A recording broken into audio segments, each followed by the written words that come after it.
Hello friends, welcome back to our channel. You are watching serial मस्ती।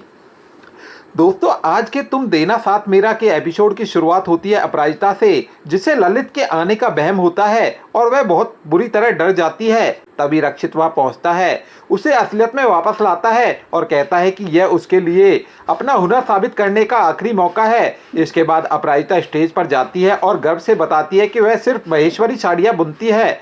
वह अपनी साड़ी का डिजाइन सबको बारीकी से समझाती है और उसे देवी नर्मदा से जोड़ती है। वो बहुत ही भावुक होकर कहती है कि हर महिला की अपनी एक अलग ही पहचान होती है, उसे हर मुश्किल स्थिति में जीना आता है और वह दूसरों को भी जीवन दे सकती है। उसकी यह दमदार बात सुनकर शास्त्री जी और अन्य लोग खड़े होकर तालियां बजाते हैं, जबकि ईरा और बड़ी माँ यह देखकर बुरी तरह हैरान रह जाती है। इसी बीच एक बहुत बड़ा मोड़ आता है। अरविंद सुधा से पूछता है कि क्या वह अपराजिता से नर्मदा घाट पर मिला था।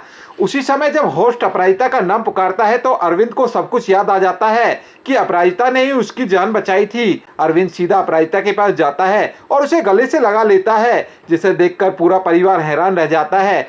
जब रक्षित पूछता है कि क्या अरविंद अपराजिता को जानता है, तो अरविंद पूरे परिवार के सामने सच खोल देता है कि अपराजिता ने ही उसे नर्मदा घाट पर बचाया था। बड़ी माँ बीच में टोकते हुए कहती है कि ईरा ने उसे बचाया था, लेकिन अरविंद जोर देकर कहता है कि वह अच्छे से जानता है कि अपराजिता ने ही उसे बचाया था। जब रक्षित अपराजिता से पूछता है कि क्या अरविंद सही कह रहा है, तो अपराजिता भी हाँ में सिर हिला देती है। अरविंद घर वालों को बताता है कि अपराजिता को तैरना तक नहीं आता था, फिर भी उसने नदी में कूदकर उसकी जान बचाई। यह सच्चाई सुनकर सुधा बहुत भावुक हो जाती है। वह अपराजिता को गले लगाती है और उसकी जमकर तारीफ करती है कि उसने परिवार का हिस्सा बनने से पहले ही अरविंद की जान बचाई। सुधा खुशी में उसे अपनी चूड़ी देने वाली होती है, लेकिन रक्षित उसे यह कहकर रोक देता है कि आज नहीं। यह सब देखकर ईरा बड़ी माँ पर भड़क जाती है और कहती है कि उसकी वजह से रक्षित के सामने वो झूठी साबित हो गई और अपराजिता सबके सामने हीरो बन गई।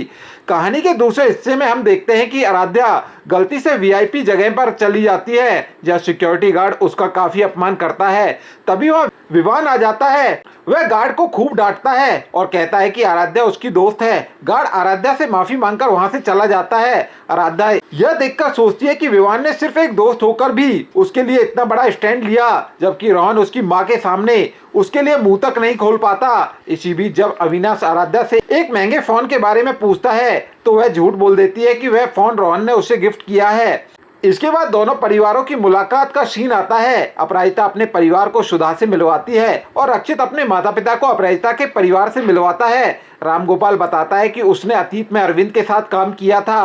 हंसी मजाक के बीच सुधा कहती है कि उसका दिल कहता है कि आज कंपटीशन में अपराजिता ही जीतेगी।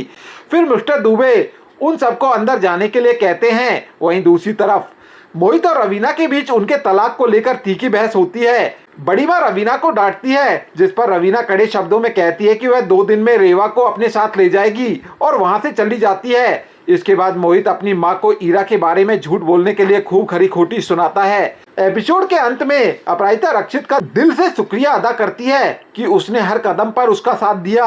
रक्षित बहुत ही प्यार से कहता है कि उसके लिए तो अपराजिता ही असली विनर है। फिर होस्ट सभी कंटेस्टेंट को अंदर बुलाता है और अपराजिता अंदर चली जाती है और यहीं पर धमाकेदार एपिसोड खत्म हो जाता है। तो दोस्तों, आपको क्या लगता है, क्या अपराजिता इस कंपटीशन को जीत पाएगी? अपनी राय हमें कमेंट्स में जरूर बताएं। अगर आपको आज की अपडेट पसंद आई हो तो वीडियो को लाइक करें और चैनल को सब्सक्राइब करना बिल्कुल ना भूलें। तो दोस्तों, मिलते हैं अगले एपिसोड में। तब तक के लिए गुड बाय।